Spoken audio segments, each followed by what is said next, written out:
Hey, all right.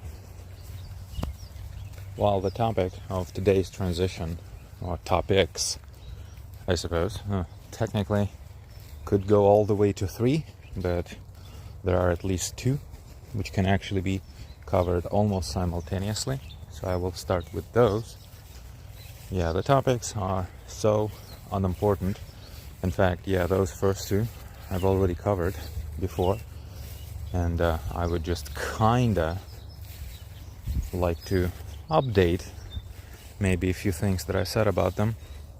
It smells kind of skunky in here. I don't like it.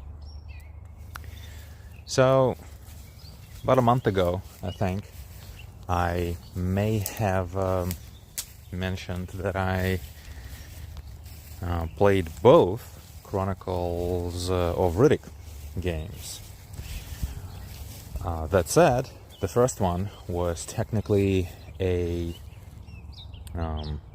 remaster that was packaged in with the second game. No, a PC version, of course, which is not 100% faithful. You know, kind of like it's not really just a port. There are legit changes, and the game looks very different. The game no longer kind of looks like Doom 3. The game now looks strangely kind of like, I don't know, it's like Assault on Dark Athena has this weird kind of like overexposure type of effect.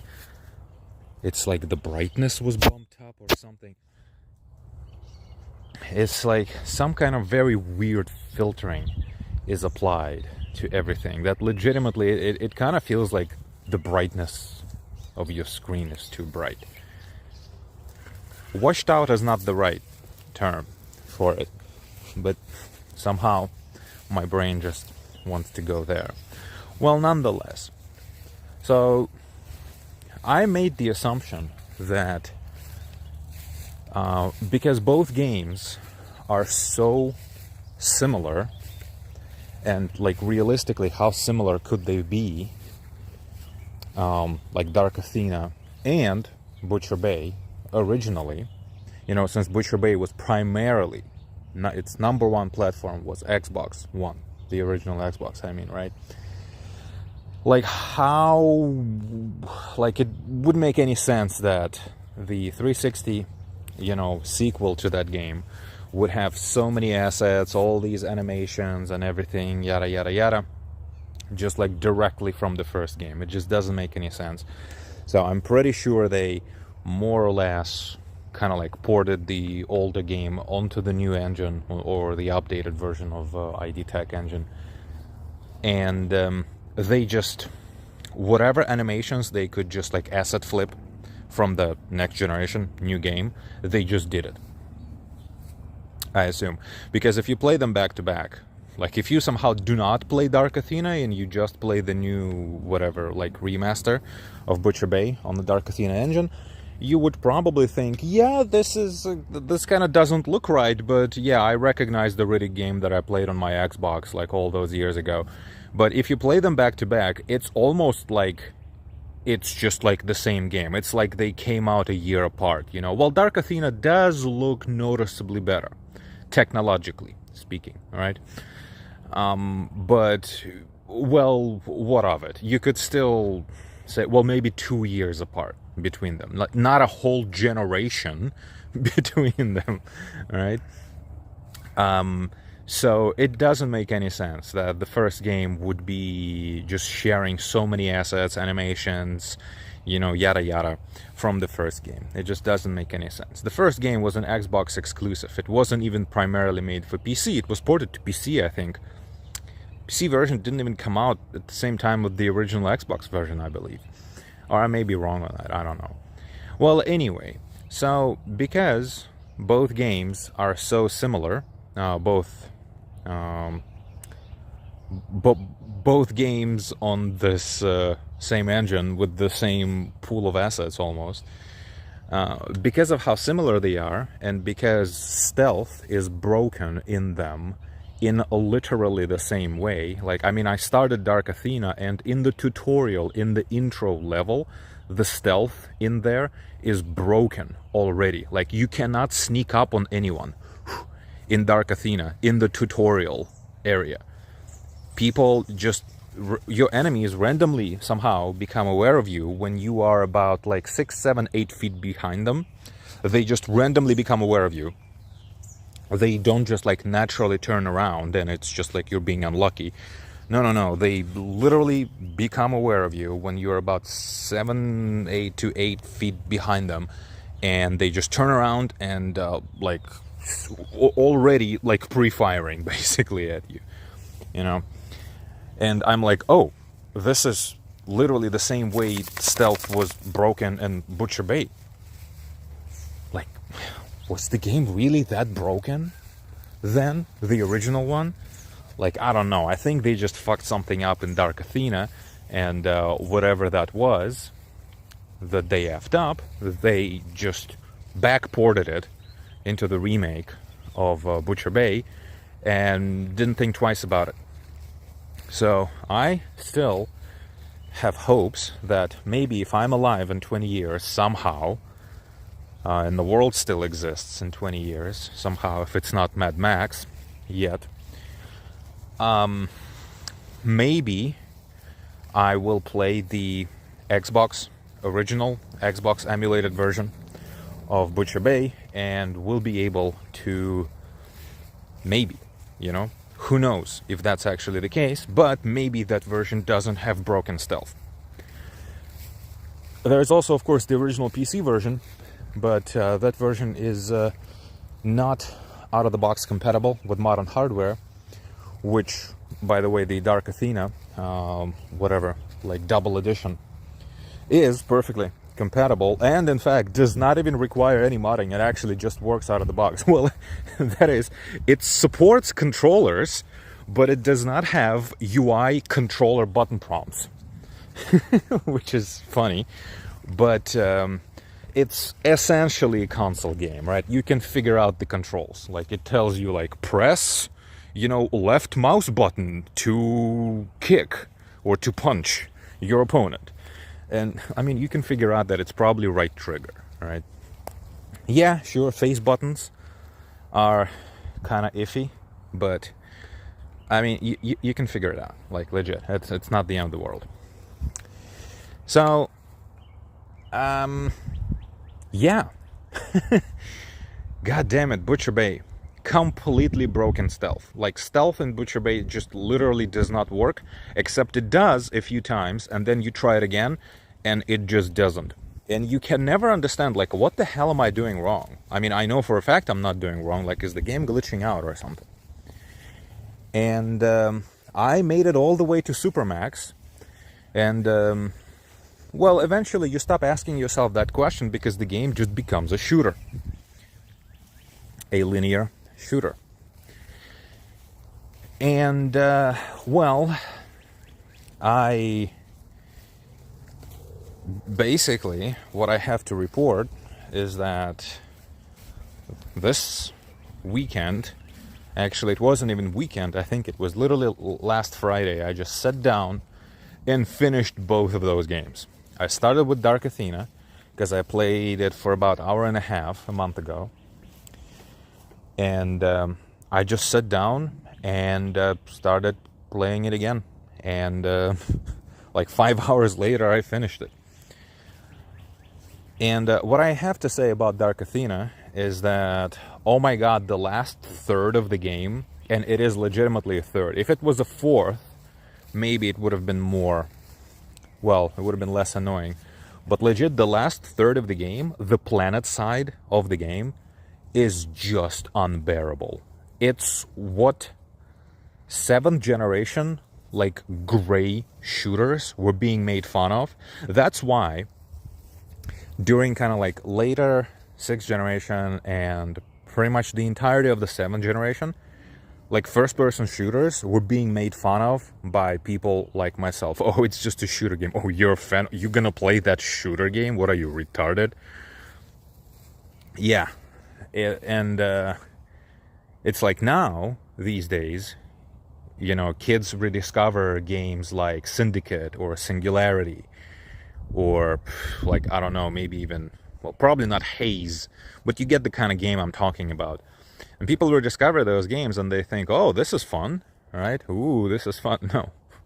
This was like 6 or even 5 out of 10 when those games came out. We made fun of those slop first-person shooters. It's kind of like, you know, these days we have Ubislop. During 7th generation, we had like gray first-person shooter slop. And that's what the game becomes. It becomes gray first-person shooter slop. And you might say, well, isn't the game basically a shooter before that? Well, it actually, Dark Athena, much like Butcher Bay, is a set-piece shooter. Essentially, what I got dark magicked into finishing it. And even the planet side, I just soldiered through it. Soldiered on, and guess what? The last like 20 minutes of the game, the final boss is a gimmick fight, which was disgusting. And before that, though, you get to run around Dark Athena for about 10 to 15 more minutes. So at least the game didn't literally end planetside. Because, oh my god, that portion of the game is so bad. You fight literally the same mini-boss. The game presents you with like a boss fight. And then literally next room... By the way, the game is not only linear, like 7th generation slop gray shooter at that point. It's an arena shooter as well. It becomes an arena slop shooter. And literally the next room, the next arena, you fight the same mini-boss again. What was the point presenting this dude to us as kind of like a boss if now we have one in each room? So fucking annoying, guys. But anyway, until that point, the game starts a bit stealthily. You have 2 warehouse-type rooms through which you are intended to stealth. And after you're done with that, it's basically just set-piece shooter. Oh, now you don't quite really have a gun yet, but you are expected to navigate through a linear series of hallways and just melee fight everyone. Yep. I was not expecting that. But you know what? The game at least clearly communicates that there is no stealth here. You just go forward and you mash the right trigger, and Riddick just kills everyone with his fists. That's it. That's the game from this point on. Like, the game clearly communicates that. Then it becomes a hallway shooter for about 3 hours. Then there is a mech. Yep. Then there is a mech shooting segment. Then there is a segment where you actually control the drones. And a little bit more like kind of hallway shooter. Like maybe you do maybe one stealth kill, and then it's planetside. And then it's like the worst 7th generation kind of shooter that you can think of. And because it's constant, kind of like set piece after set piece, it does hold your attention. So it's like it's basically like a very schlocky action movie type of deal. And you know what? It kind of works like that. I'm sorry, Moon. I don't want to go there quite now because I have both hands busy, and I would need a third hand to keep like all the spiders off my face and all the sticks, you know. Let's do it tomorrow maybe. So it does, in kind of like ADHD-y way, it just holds your attention.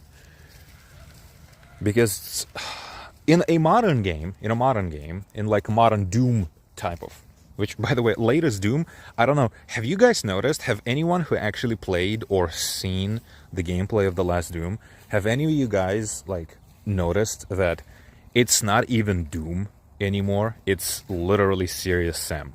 Like, giant open locations. Guys, Doom was never that. 2016 was not that. Even Eternal was rarely that. Now, the DLC to Eternal, whatever, Ancient Gods, the second big area, right? The slop, what do they call it? The slop swamp. Yep, that area was kind of like that. But yeah, those Dark Ages, dude, it's just Serious Sam. It's not Doom. It's not even remotely Doom. Doom was never about giant open arenas. No. Neither 1, nor 2, nor 3, no 2016, not even Eternal. Eternal was about arenas, of course, but those arenas were usually kind of like circular. There was like a path, right? A cycled loop, a path that looped around the arena, and arena itself was not a literal open plateau. Dark Ages is kind of like that, though. So weird. So yeah, well, anyway,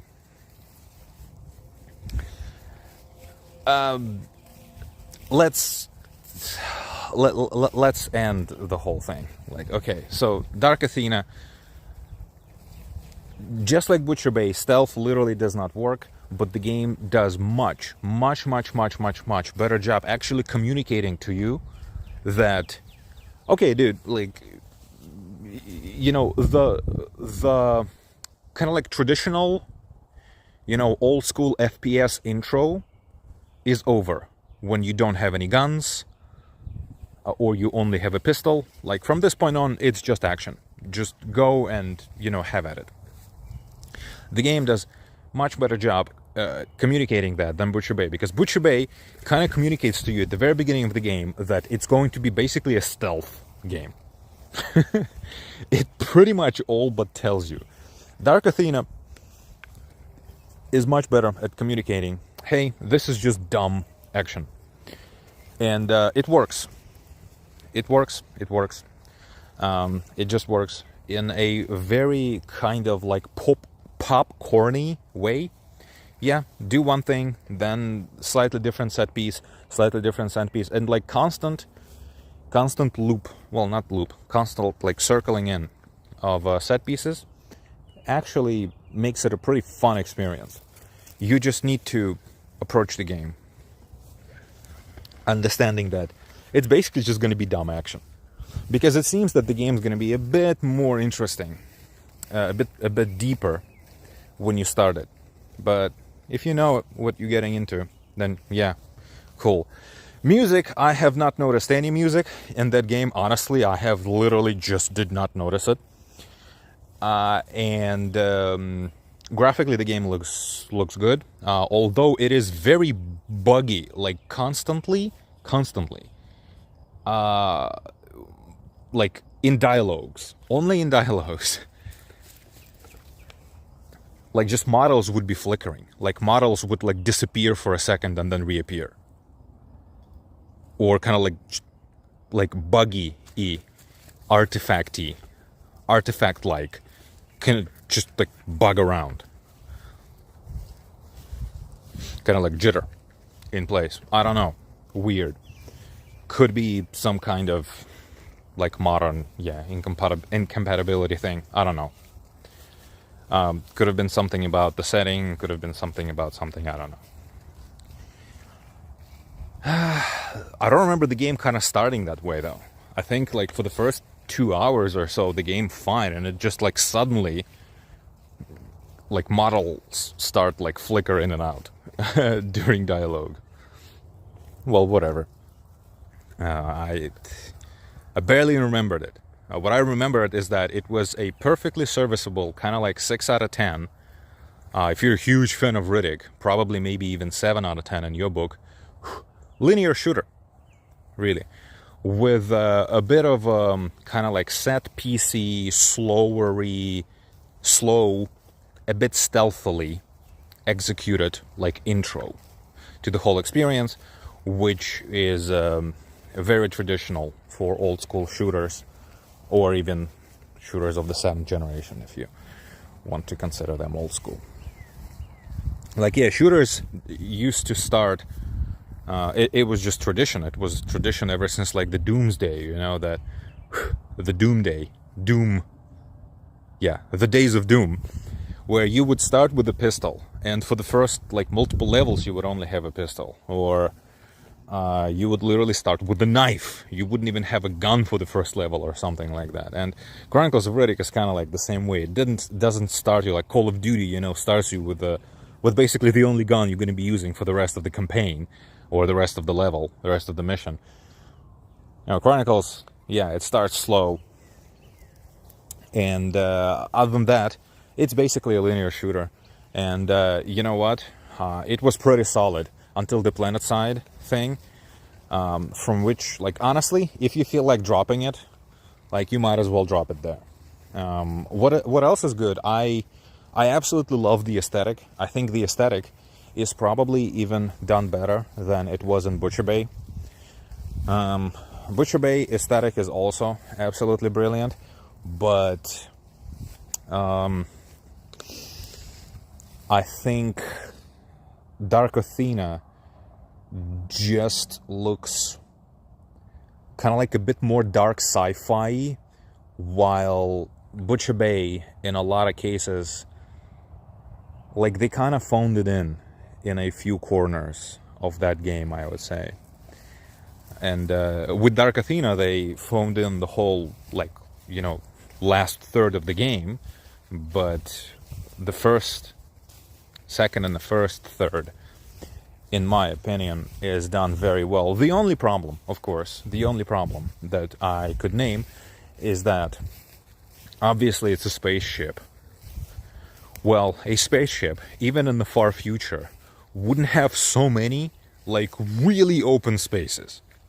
Like, no, spaces on that ship needed to be much narrower. Like, in Butcher Bay, it doesn't really create a giant dissonance, you know, that spaces would be wide and open and, like, you know, brutalist architecture, stuff like that. But on Dark Athena, doesn't make sense, you know, that spaces would be that open. Unless, of course, we're taking inspirations directly from Warhammer, which in my opinion the universe of Chronicles of Riddick absolutely does. So, Aini, what the fuck are you doing there? No. Aini, enough. It's probably Badger or something that's living under there. Who cares? Well, you do, obviously. So yeah, Warhammer, kinda. Well, like, yeah, alright, but the universe of Riddick has, I don't know, for what it's worth, it's a bit more grounded than Warhammer, right? So it doesn't quite make sense, just the sheer size of some of the open spaces on Dark Athena. Doesn't quite make sense, right, how open they are. Also, just like in Mad Max, actually, it's never quite explained how, like, I understand that we're talking, like, human future, so people could be augmented to all fuck, you know, medical technology is advanced to all hell, but in Butcher Bay, like, in the movie, it is explained that he was basically given kind of like an eye treatment or even an eye transplant, right, in Butcher Bay, in the first Riddick movie, right, in the Black Hole, or Black Hole, Pitch Black, and in the game, though, it is retconned completely. The Doctor actually does absolutely nothing, and the in the dark seeing eyes are literally granted to him by, like, a goddess. He just randomly gets them, at one point, and the voice of like some kind of fucking nightingale appears in his brain and tells him, well, Riddick, you are the chosen one, chosen undead, basically. Go ring the bell. Chosen undead, you are the blood. And he just rolls with it. And that voice appears one more time in the game, again to just kind of like encourage him to do the fucking Spartan Rage attack, which is not a gameplay mechanic, and it never comes up in the game again. He just does Spartan Rage in order to knock out like 5 people surrounding him at the same time, as if Riddick couldn't do it by himself. But no, he concentrates his sexual energy and literally does like a force push from the Souls games. No, not a Souls push, whatever. He generates a bubble of energy around himself and knocks out all of those people at once with just a bubble of sexual energy emanating from him. And it's like, okay, cool. It's not a game mechanic. It's almost presented as if an ability was just unlocked. Nope. And it is never brought up again. And again, the Riddick does not react in any way to the fact that some kind of eldritch being is communicating thoughts to me. It's like strange, and I seem to now have magical abilities. It's never brought up in the second game. So yeah, that's interesting, I suppose. But yeah, so all of a sudden we have magical elements. So you might say, yeah, of course Riddick is a magical thing, because haven't you seen the second movie? Like, of course Riddick, universe is basically exactly Warhammer. It's not even all that grounded at all. Well, I think at that point, was the second movie even out? Yeah, the second movie was out. So yeah, you could argue that the universe of Riddick isn't even all that grounded at all. It's basically Warhammer, pretty much exactly. So, like, what the hell are you talking about? Yeah, all right. Like, but still, it's not quite as over the top as Warhammer, so it doesn't make too much sense that Dark Athena would be this basically just kind of like science, space, future base, almost like, right? That's like just happened to fly in space. Like, no, if it was a spaceship, I think it needed to be a bit more compact in a few areas. But like, whatever. I think it's done brilliantly.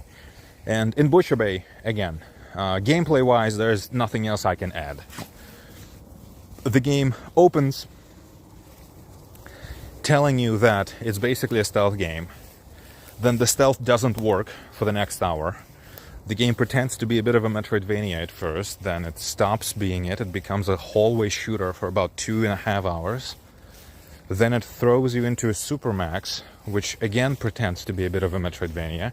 In fact, it pretends to be a bit of a kind of like RPG almost area where you can make decisions, accept or deny quests from people. And it's not real Metroidvania, but funnily enough, the area does end up looping in on itself a few times. So it kind of Metroidvania-y a little bit. And yeah, it is annoying though that it basically gives you like the problem that needs to be solved.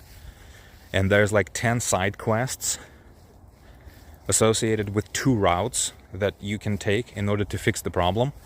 But you cannot really kind of like come up with your own solution, because it's essentially, I will give you a hypothetical example that is both hypothetical and actual example from the game.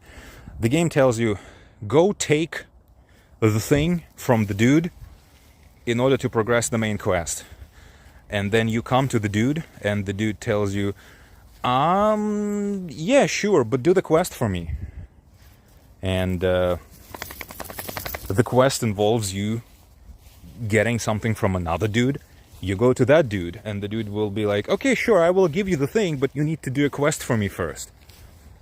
And in an RPG, even like Oblivion or Skyrim, would usually give you the ability, you know what, if you're really good, you can just steal the fucking thing you need from the first guy. You know, you don't need to do the whole fetch chain of BS. And no, Riddick does not allow you to do things like that. So Supermax, the opening of Supermax is super annoying because of that. Super duper annoying. Because of all these fucking fetch quests, and you can easily come up with like better kind of like solution to the problems that the game presents you there with, and the game just does not allow you. The game's like, oh, all you can do to that guy is just talk to him. In fact,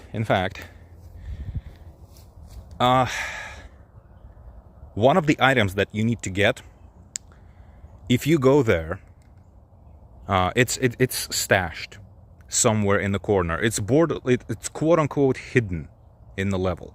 It really isn't, but it kind of is. If you go into that basically hole in the wall before talking to the character, before progressing the side quest where you can go there, there's going to be nothing there. There will be nothing there for you to get. So yeah,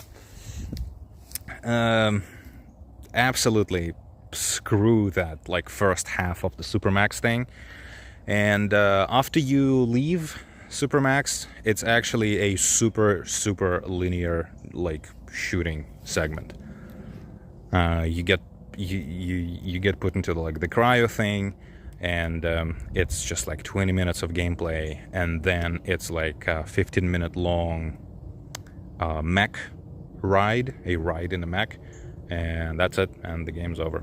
And technically there is a final boss fight, which is not even a real boss fight. I mean, you fight like two mechs basically at the same time. And Butcher Bay. From that point on, in Supermax one more time, it actually does communicate once more that, okay, cool, you know what? This is a stealth thing. So Butcher Bay communicates to you twice that this is where you need to be doing stealth.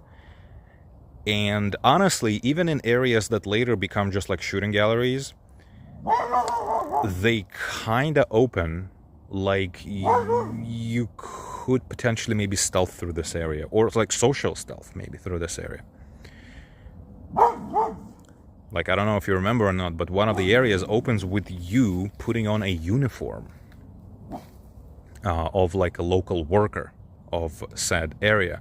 And you know, the first thing that happened to me once I put that fucking uniform, a guard saw me and started shooting. So like, what the hell?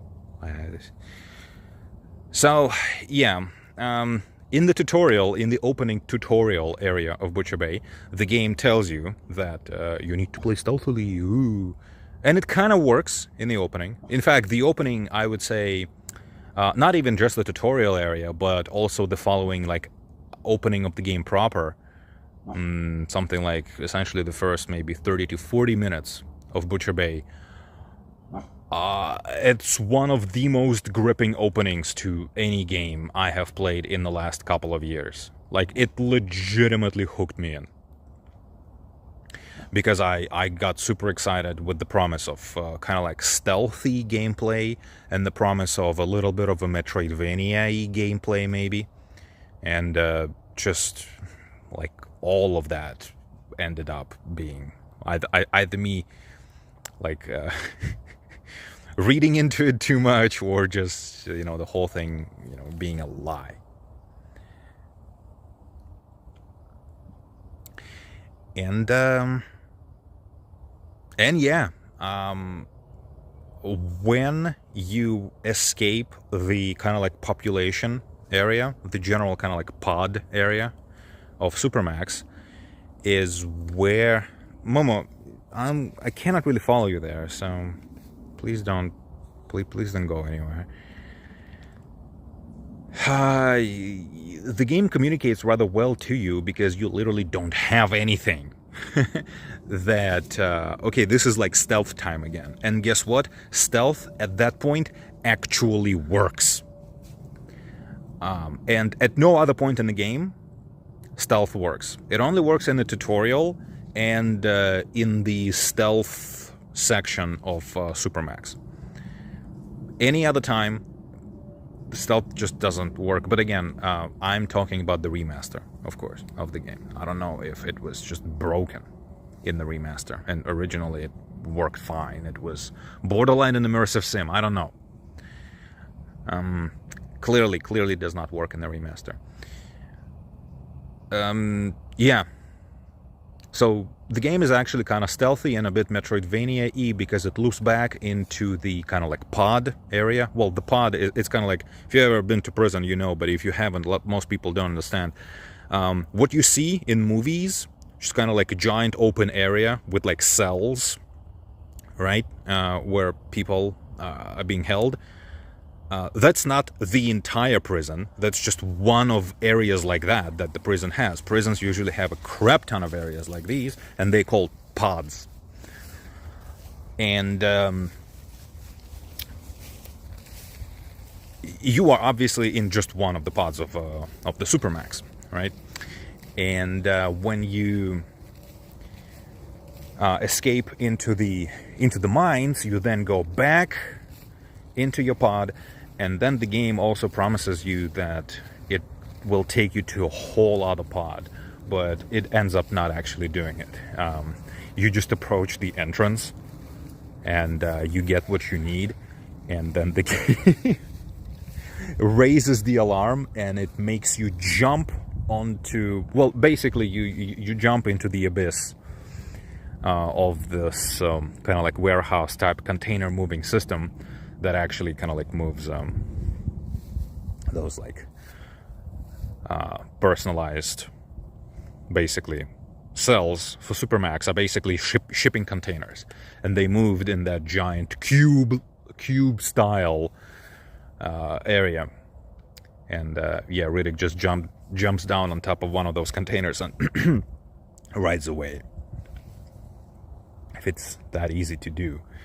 Like, ridiculous they don't have more breakouts. Well, they do, actually. Have quite a few. I mean, you do find, like, random corpses sometimes in random places and stuff like that of people who try to escape. But not nearly often enough. Maybe the original Xbox version of the game had more of those details, actually. I don't know. Yeah, so stealth, actually, in the game does work again once more. And it's in Supermax. But after that, and prior to it, it basically never works at all. And Dark Athena has a few set pieces that are very obviously stealthy, and guess what? They actually work. Although, you know what's funny thing? In Dark Athena, at one point, you need to stealth through... It's like in the middle of the game, pretty much. Actually, no, it's maybe even the end of the first fourth of the game, I would say. I think it's still in the first third, definitely. So you stealth through the area, and at the end of that area, you need to ride an elevator down, and it goes down through all the multi-layers of the warehouse you have been traversing up the entire level. And it's an open elevator. You pick up a weapon of the drone, or rather you pick up the drone with his weapon, assuming, because the game makes it look like you are now exposed and everyone knows that you're going down in that elevator. It's a very slow elevator, and you will now be shooting people. It's kind of like a, on rails shooter set piece at this point. And guess what? People just don't see me. I am like stealthily just go down with the gun on the ready, because you cannot put the gun away. You cannot move, actually. The game gives you a gun and it locks you in place and makes you ride that elevator down with like enemies patrolling around. And it implies that you're now going to be shooting back at them, but they never shot me. I just rode down with the weapon on the ready, and nothing happened. So, weird. Yeah, and after you escape Supermax, Butcher Bay goes back to basically being a shooter, but it's a bit of a different kind of shooter. For the longest time, for example, all you have is just a stun gun.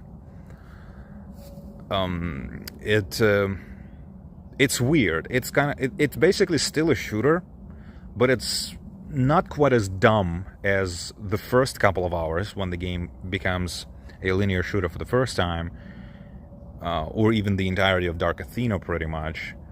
But it is still a shooter because you cannot stealth through most of those areas. You just cannot. You can a little bit. In the mines, yeah, you can stealth quite a bit. But then again, some of the areas kind of like between major sections of the mines, especially after you crash the cart, for example, for the first time, when you crash the container for the first time, like none of those encounters you can stealth through. You basically have to attack people on sight. So it's weird. Like Butcher Bay is a game that has those stealth mechanics, but it is utterly terrible at communicating whether you're supposed to use them or not, because most of the time you're not supposed to, because they just don't work if you try to. And another thing I should say about Butcher Bay is that Butcher Bay is not as well designed as Dark Athena. In Dark Athena, I would say 90% of the time, except for, surprise, surprise, a certain section of the planetside area of the part of the game. In Dark Athena, you pretty much, well, there are a few more areas like that in Dark Athena, but I would say 90 to 95% of the time in Dark Athena, you know exactly where you need to go and what you're doing. In Butcher Bay, I kid you not, I have had the problem of where the hell do I even go now from here? What am I supposed to do? Like, what is this? Because the game does not communicate to you at all even what you're supposed to do. Riddick just kind of like goes with the flow of the level design, you know? It would have been nice if Riddick communicated to himself at least, like, okay, now need to go someplace and do something. You know, he most of the time just doesn't say anything, and you look at the level design and you look at like, what am I supposed to do here exactly? Dark Athena has a similar problem of certain objects you're supposed to communicate, like interact with, like a button to press, for example. Butcher Bay has the same thing. It's very not obvious that you can actually like interact with those objects. That's the button you need to press. Like there's a panel at the end of Dark Athena. Before you board it again, there's this open area with those silos, and there's a control panel on top of one of the silos that you need to interact with. And guess what? All of those silos have a control panel. Oh, but there's one special one on top of one of them. Riddick says absolutely nothing about us needing to even go up there and find one control panel and press a button there. Riddick doesn't say anything about anything. That control panel, like all of the silos, have control panels. But like, no, that one is special, and that's the one that you need to press. And Butcher Bay has a similar problem. Like, it is just very not super obvious sometimes where exactly you're supposed to go and what exactly you're supposed to do. Aini, are you not sensing that I am wishing you to stop this snooping? So, yeah, guys, like Athena is just it's kind of like, remember the whole like Valve Half-Life thing of, oh, we don't know how to make people go, the famous, maybe Gabe Newell quote, maybe somebody who worked, some other person who worked on Half-Life, like, we don't know how to make people go where we want to go because our level design is shit, so we just put bright lights where we wanted players to go, where we wanted players to point their attention to, right? And players went there. Because Because, yeah, like, level design in Half-Life 2 is absolutely atrocious, and without guidance where exactly to go and what to do. A lot of the time, even with said guidance, it's not super obvious exactly where am I supposed to go in here. And, yeah, bright lights, apparently, work well. Well, in Riddick, meters away from here. Like, it's not going to work if you connect to it. Fucking hell. Okay, well, whatever. Yeah, Butcher Bay is not very well designed in terms of, well, level design, because it's very not obvious. Probably over a dozen times you're gonna have this problem in the game of completely not understanding what you're supposed to go, and like the mission objective literally tells you nothing. You're gonna look into your objectives and there will be like nothing there. You'll literally have no objectives. You'll have no objectives, and you will not know what exactly you're supposed to do in this area, and you will not know, okay, well, if nothing, then where do I go then? And again, it will be like, I have no idea where to go. Like, I don't see a path forward. Dark Athena had that moment a couple of times, and Butcher Bay probably a dozen or more. Legit. Like, those games were not designed particularly intuitively. Like, those games were clearly not play tested by actual people, you know, by actual play testers who would be able to communicate to the developers that, guys, like, there needs to be some kind of flow to this design, right? There needs to be some kind of funneling, you know, because otherwise, oh, I'm supposed to go to that one little button somewhere hidden in the room and know to press that, like, with no outline, no highlight, no nothing, no Riddick actually even saying anything about me needing to find a button. Like, no nothing. It's just like, we're going back to Doom 1 and 2 design, essentially. It's like, here's a labyrinth, go figure it out.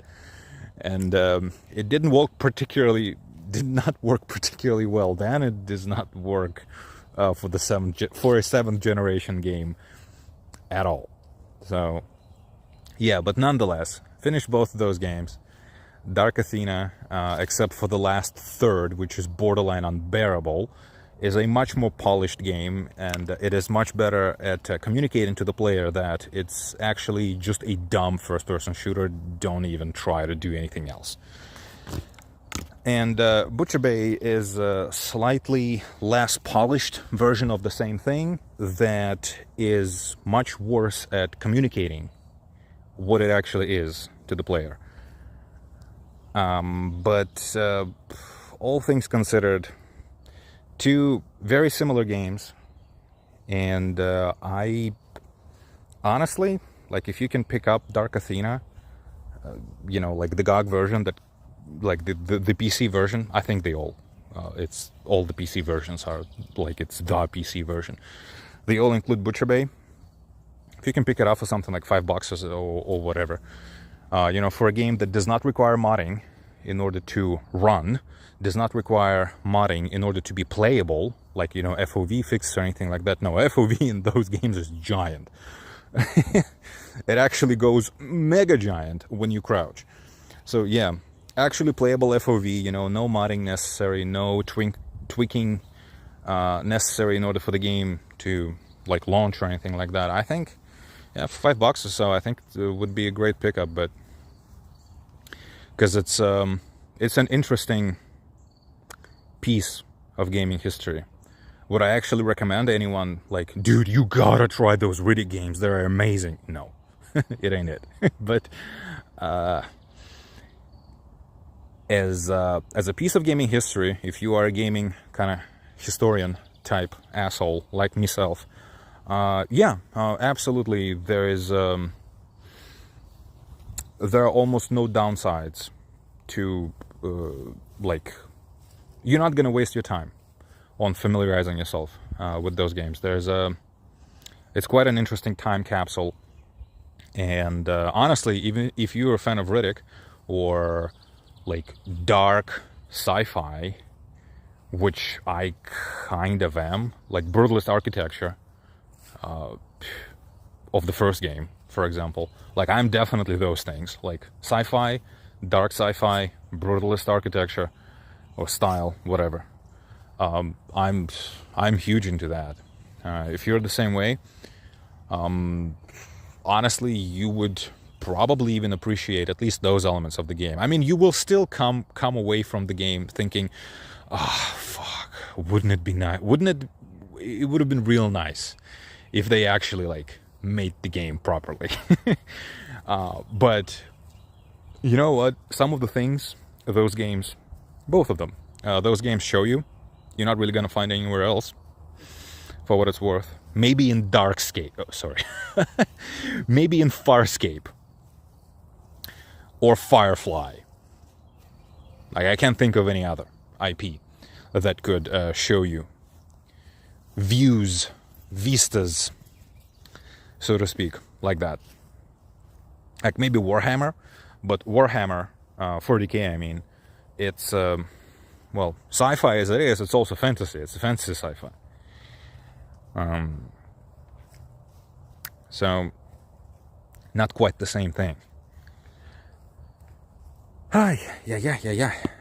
So yeah, I played another game this weekend, believe it or not, but no time to talk about it, and it's honestly so inconsequential, and I will end up talking about it for like hour and a half tomorrow or day after, something like that. Just you wait. But no, realistically, it is honestly so inconsequential because you can feel, right? Like me talking about Riddick for 50 minutes. I care about that stuff because those games, I think, do something. They offered something outstanding. They offered something unique and something I cared about, or care about, rather, I should say. Now, probably more than when those games came out, to be honest. Because that kind of style was actually rather prevalent. When those games came out. So like we had games like Condemned, we obviously had like Doom 3, we had Quake, all ID Tech, id Tech engine games. I think Condemned also, right? id Tech. I think yeah, it's Doom 3 engine, I think. Like we had those actually, yeah. Fear, kind of, also kind of like dark, slick, super heavily reliant on lighting shooter. Like we had quite a few games like that when Riddick came out, when both of those games came out actually. But now those games are not only unique and refreshing, but honestly, just in terms of its design, they are now finally allowed to properly stand out. Because even some garbage like Doom 3, honestly, was just too close to home when around the original release window for either of those games.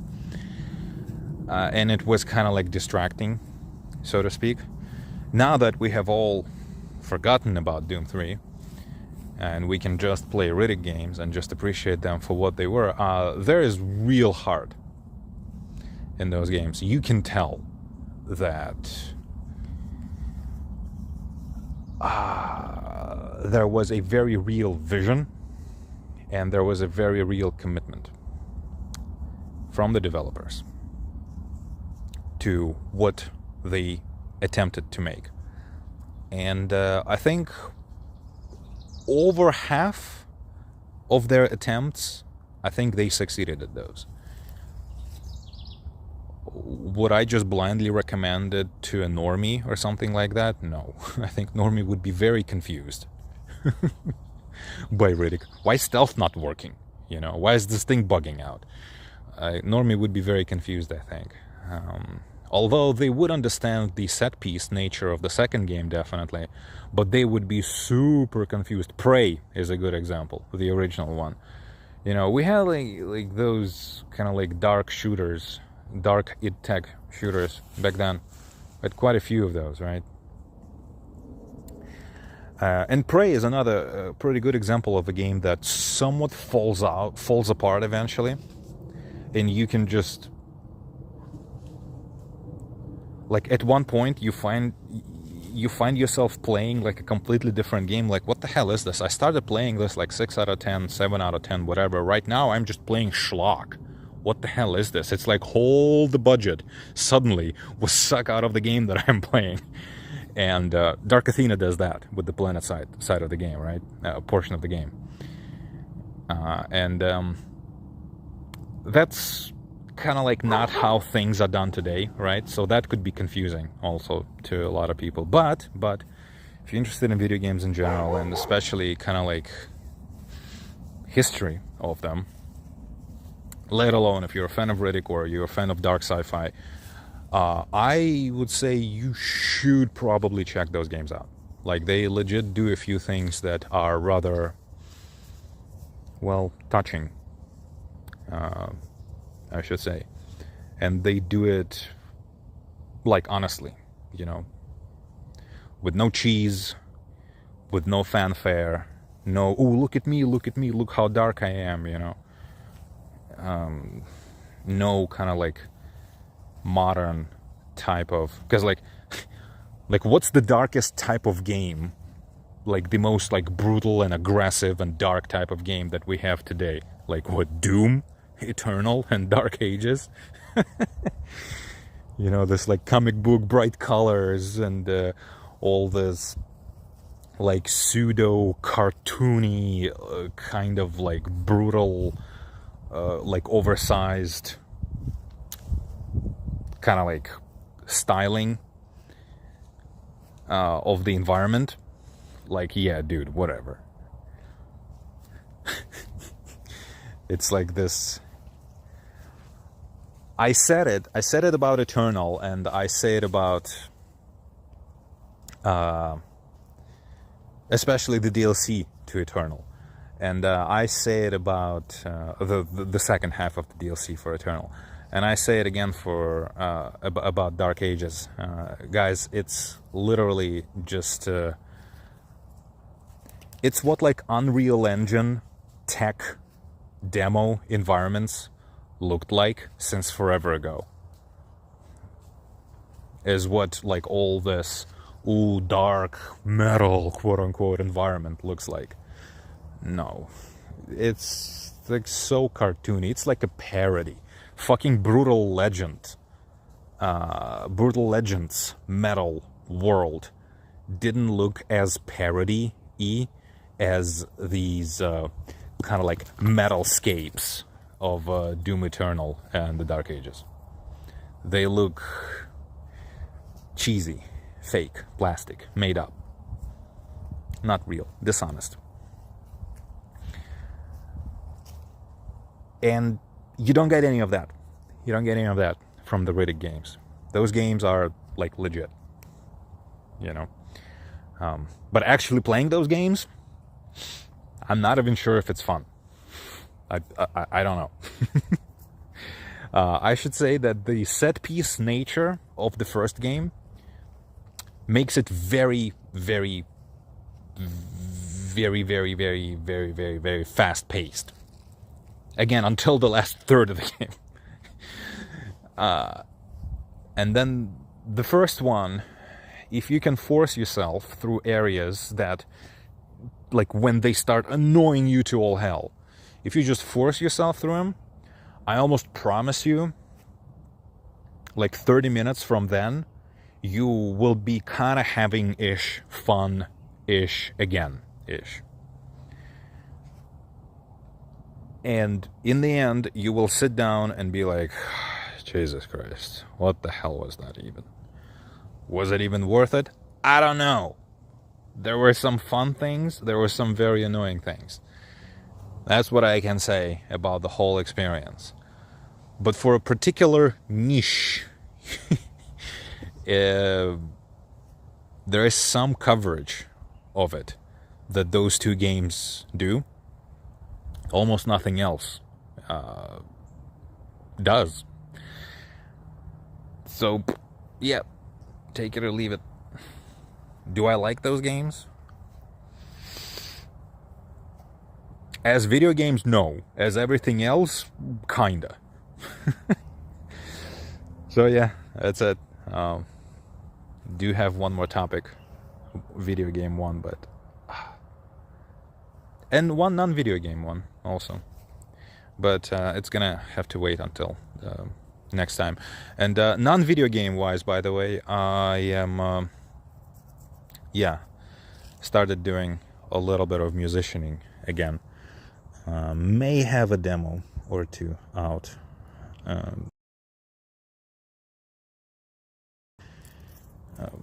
Just doing it as a hobby. I know that no one cares about my music, and in terms of trying to prove to anyone that I'm actually a musician, like, dude, I've already done enough. I've done my work, you know. It's the only problem I have is exposure. I can keep doing more work, but what? For no exposure, I may as well just keep trying to promote what I have now. Like, there's like, no more slop is necessary at this point.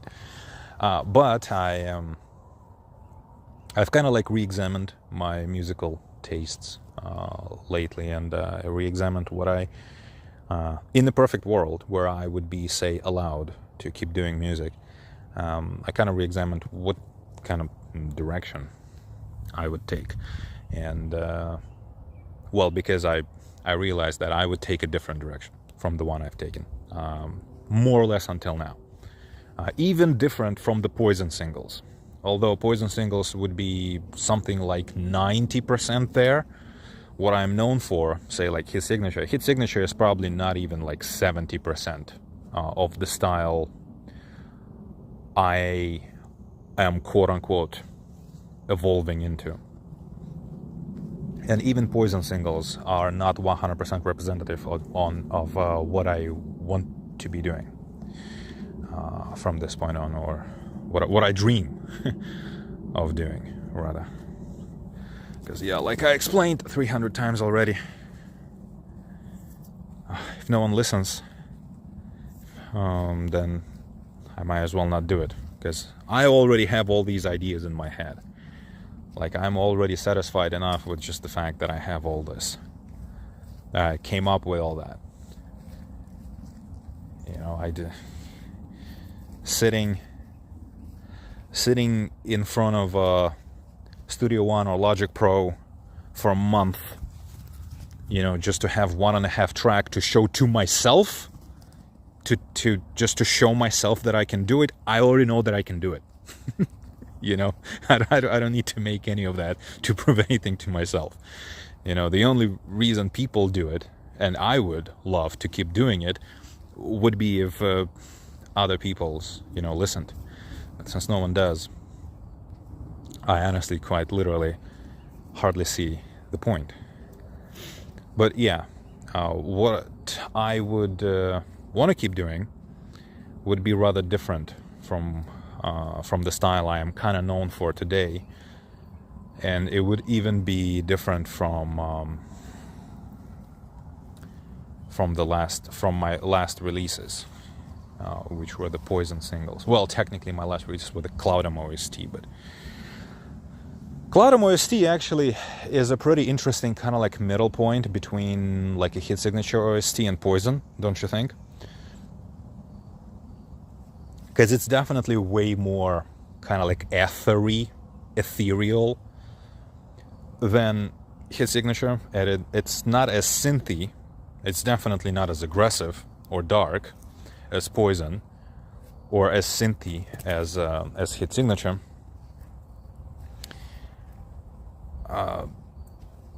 But it's kind of like in the middle. Still, not my thing. More towards Poison and actually beyond it. But think more soundscapey and atmospheric. But still with dynamic elements, you know, still with a bit of a tribal elements that I'm semi-known for, like the intro to Great Choices, for example, right? A little bit of tribal, a little bit of like SMT influence. Well, a fair bit of SMT influence, probably. But also more kind of just like doomscape, as I call it, elements that are kind of like dark ambient-y, but with doom metal feel to it.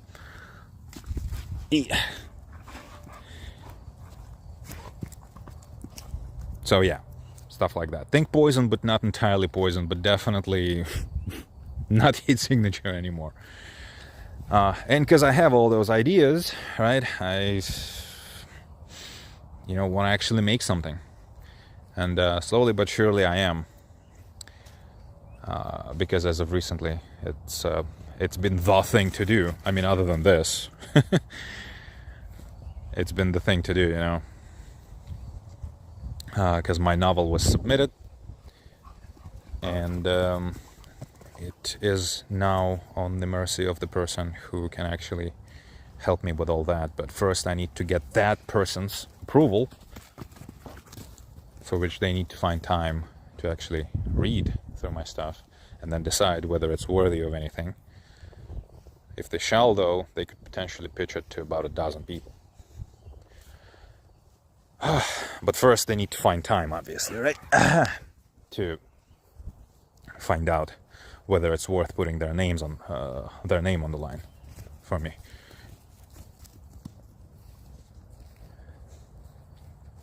That might take a while. So other than that, yeah, it's basically just music. And I did say that I may do a stream or two, but let's be realistic. If anyone wants me to stream video games, just so that we could have a conversation or something like that, first of all, you can always reach me directly, even if you're not subscribed to my Patreon, so you are not automatically added to my Discord, because I think you need to... Yeah, I only have one tier now, because I got rid of all the tiers. All the Patreon rewards are now in the Patreon store, which is hella cheap, by the way. So if you want to buy anything from me, and if it's music, you can get on Bandcamp. If it's anything else, it's on Patreon. But music is also on Patreon. But you can just follow me on Patreon to get stuff from me, because I post on Patreon every day now. I'm mostly doing music recommendations. So if you're into music, subscribe to me so that you can discover more of it. And I mean, if you know of me from music, we may actually get similar tastes, have similar tastes. And there's only one tier though, and that one tier, because I don't think I can do it with the free tier. So maybe I can actually, I need to look into it. But yeah, that one tier that I have left, because all of the tiers used to have it, that one paid tier is actually $4.20.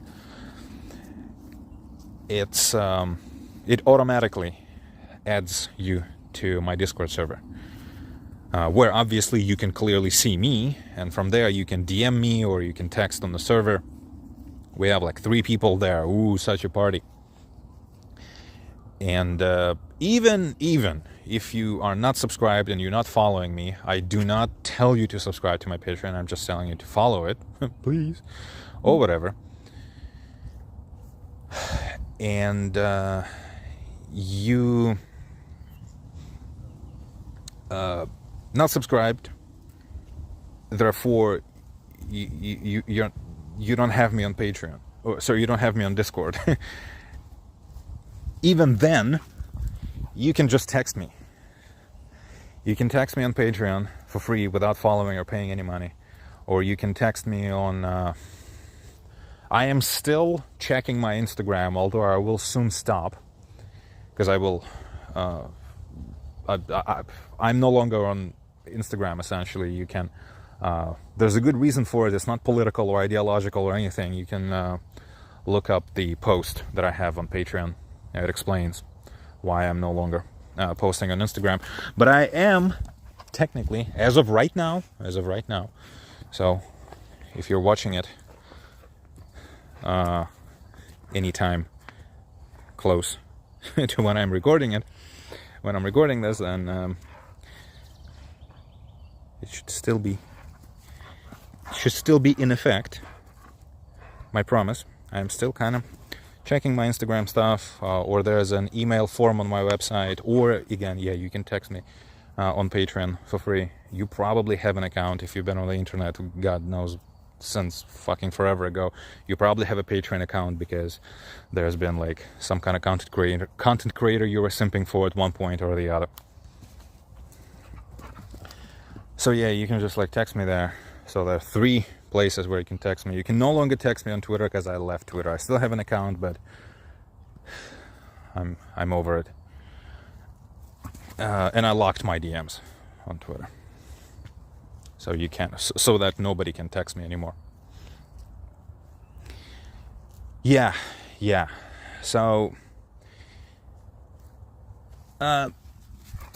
if you kind of want to like talk video games or talk music or whatever, like there's no need for you to wait for my stream, right? Like you can just find me, connect with me, and we can then either play video games together and chat, or we can just chat. Or I'm a pretty accessible dude. I don't have an army of fans who are constantly fighting for my attention.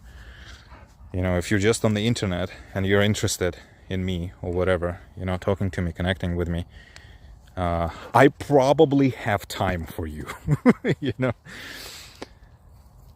So like, yeah, realistically, who the hell needs me streaming? Who wants to see me streaming? I don't think anyone does. Woo, mommy G. You can check your ears.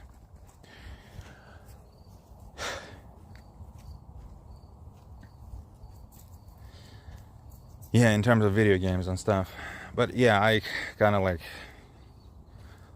I'm not sure. It's just such a boring process of playing a video game for 3 hours with absolutely dead chat, talking to oneself. I mean, this has been going on for over an hour, but I am at least kind of doing actually something. So talking to myself while I'm doing this doesn't feel as bad. Although it does feel bad because I could have been listening to a podcast or a YouTube video right now. It would have been much better waste of my time, and much better. It would have been much more satisfying for me. I would have been more dopamined up right now, because talking to myself isn't really as interesting as streamers make it seem to be. It's really not as fun. Yeah, but this is an hour, and if you stream a video game for an hour, that's like nothing. You need to stream a video game for like 4 hours or something to maybe get one person in chat like talking to you, and the rest of the time you either just not saying anything, and again, I would have been playing video game while either watching something or listening to something. Just playing video game in silence, waiting for chat to say something is absolute fucking waste of time. And talking to myself for 4 hours while talking video game, dude, like, I've done that at one point when I was streaming on Twitch, when I actually had an audience, and it actually does work. If you legitimately do that, it does kind of work, because people do stay sometimes when they see you talk to no one. Because something is happening on stream at least. But I can no longer do that. I just cannot. First of all, I don't have the time to stream every day for 8 hours talking to myself, so that maybe, I grow 1 follower a week. I just don't have that kind of time. I'm not 15 years old anymore. And also, I am just too old, literally, for that stuff in terms of energy. There is not enough caffeine in the world for me to be doing stuff like that. To be like self-entertaining, like talking to myself for multiple, like basically like a dozen hours a day, every day, just to slowly grow. I just can't do it. Like, if no one's watching, it's just like not working for me. And discovery is so much worse than probably, even if I did that, it wouldn't work anymore. Like 10 years ago, it did work for me, but Ratchet as Discovery was 10 years ago, it actually wasn't even remotely as bad as it is today. So there's probably no point like doing anything. You might as well not stream at all, or stream without saying anything. But Like, I might as well not stream then, so that I can do other things, so that I can be watching things, or whatever, having private conversations with friends. It's just, yeah. But again, I am not entirely super busy right now. It's just that the time that I have, I prefer to spend on like doing music. And those video games that I play right now, I've just played because I was dog sitting.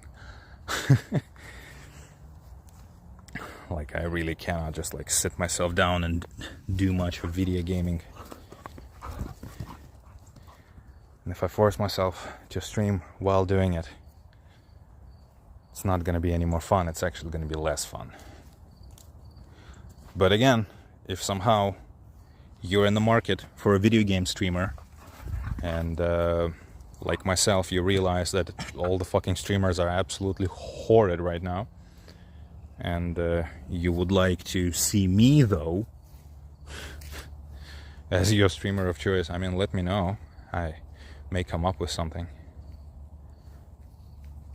but as it stands right now, like, no, dude, if you don't have an audience already through some kind of prior notoriety, there is no point streaming at this point, because no one's gonna discover you. You're not gonna have any audience at all.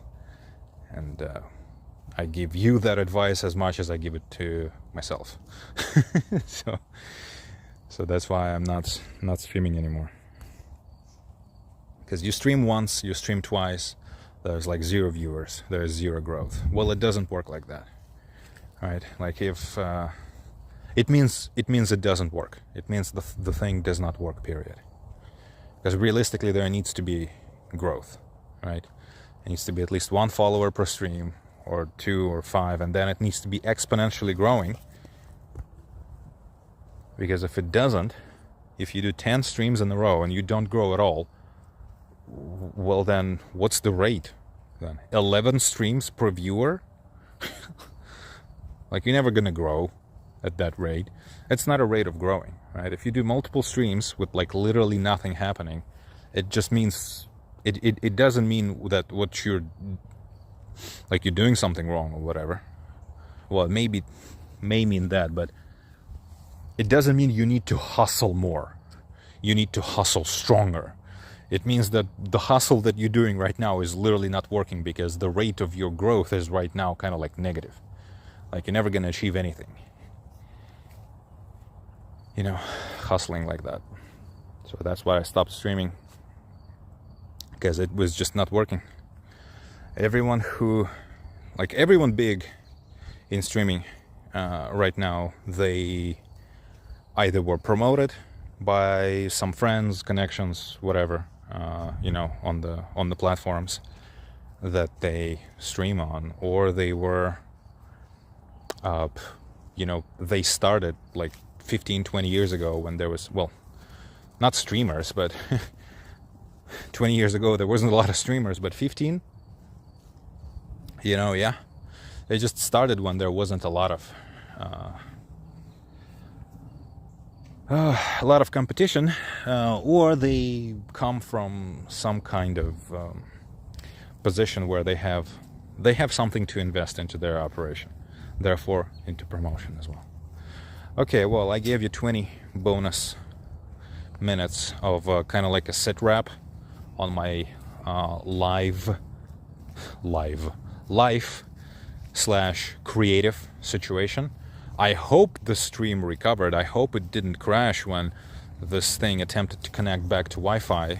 If it crashed and I'm literally just talking to myself right now, then like, fuck it. This is never going to be heard by anyone.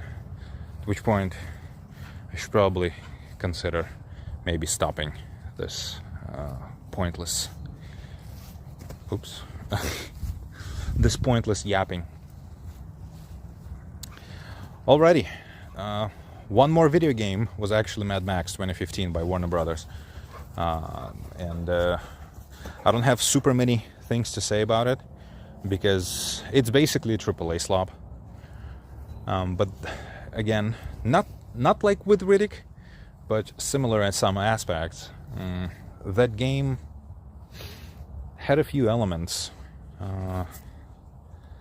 It's like out of 1,000 people working on that game, I'm pretty sure 20 or so, maybe 15, were honestly, truly, really into Mad Max and honestly gave it their all to like make a good game period, but especially Mad Max, kind of like sandbox game. And unfortunately, generally speaking, it's a AAA sandbox slop. There's just no way around it. And I am majorly in disagreement with a ton of people who today, for some reason, say that the game was underrated, that it's actually kind of like a stealthy masterpiece. Like, what are you talking about, guys? When have you started playing video games? In 2021? Like, don't fucking make me laugh. It's not a masterpiece, but it has interesting elements in it. But no, it's cheap, it's lazy, and it's unimaginative. It's a game, it's a task list game, i.e. a Ubisoft type of game. And the fact that it wasn't made by Ubisoft doesn't really change anything, because we all know that Warner Brothers, you know, they have 100% adopted that formula for their games, like Shadow of War and Mordor. And Shadow of War, by the way, Shadow of Mordor was actually fantastic. But it's just like 100% copy and paste job of Assassin's Creed. A classic Assassin's Creed, though. And Shadow of War was more of a copy of kind of like Syndicate / Unity era of Assassin's Creed. I don't think we ever got a Warner Brothers game that was basically a